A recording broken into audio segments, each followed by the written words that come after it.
Les marchands de sable. Réflexion sur l'autoritarisme masqué dans la critique de l'islam. Il y a des combats qui ne se résument pas à ce qu'on attaque, mais à ce pourquoi on se bat. Et dans le champ des critiques adressées à l'islam, ce clivage devient fondamental. Car aujourd'hui, un phénomène inquiétant se développe. Des personnes prétendent mener le même combat que nous, mais avec des objectifs, des méthodes et des principes qui n'ont strictement rien à voir. Ils parlent comme nous, ils critiquent les mêmes textes, ils dénoncent les mêmes pratiques, mais ils ne défendent pas la démocratie. Ils ne défendent ni la liberté de conscience, ni les droits fondamentaux. Au contraire, ils utilisent la critique de l'islam comme cheval de Troie pour imposer un projet autoritaire, identitaire, voire liberticide. Quand la démocratie est malade. Albert Camus disait: quand la démocratie est malade, le fascisme vient à son chevet, et ce n'est pas pour prendre de ses nouvelles. Nous y sommes.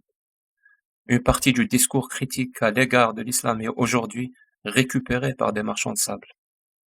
Des idéologues qui rêvent de restaurer un ordre social rigide, hiérarchique, autoritaire, au nom de la tradition, de la civilisation ou de la sécurité.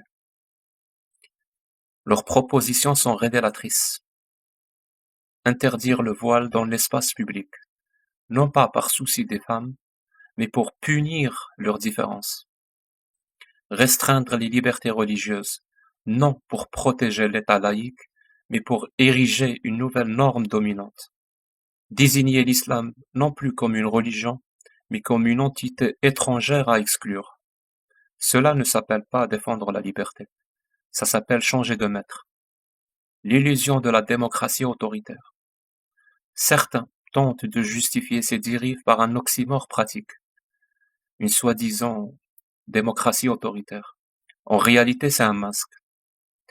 Une démocratie qui commence à imposer une vision unique du bien par la force est déjà en train de glisser vers la maladie autoritaire.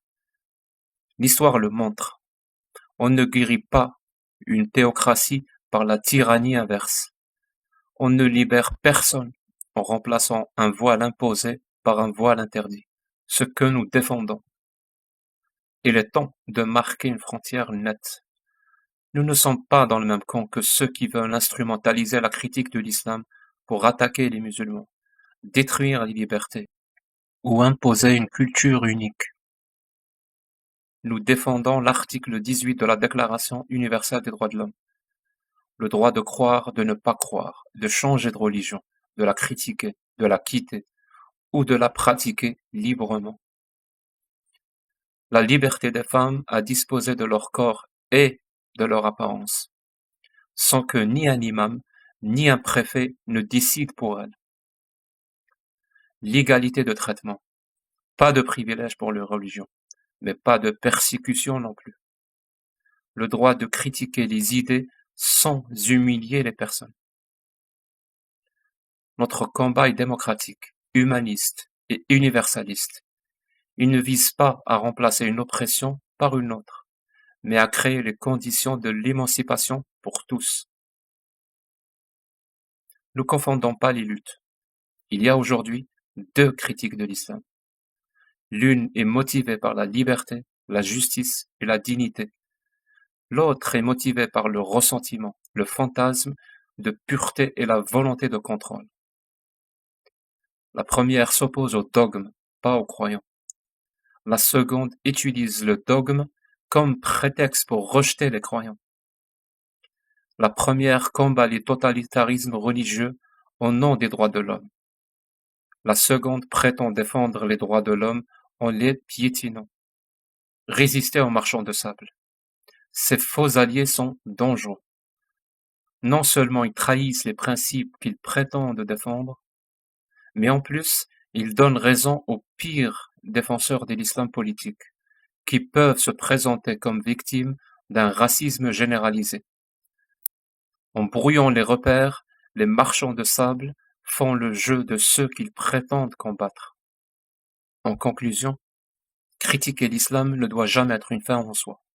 Cela doit toujours être un moyen de défendre un cadre plus vaste et plus précieux, la liberté de tous, la coexistence des différences, la possibilité de vivre sans domination.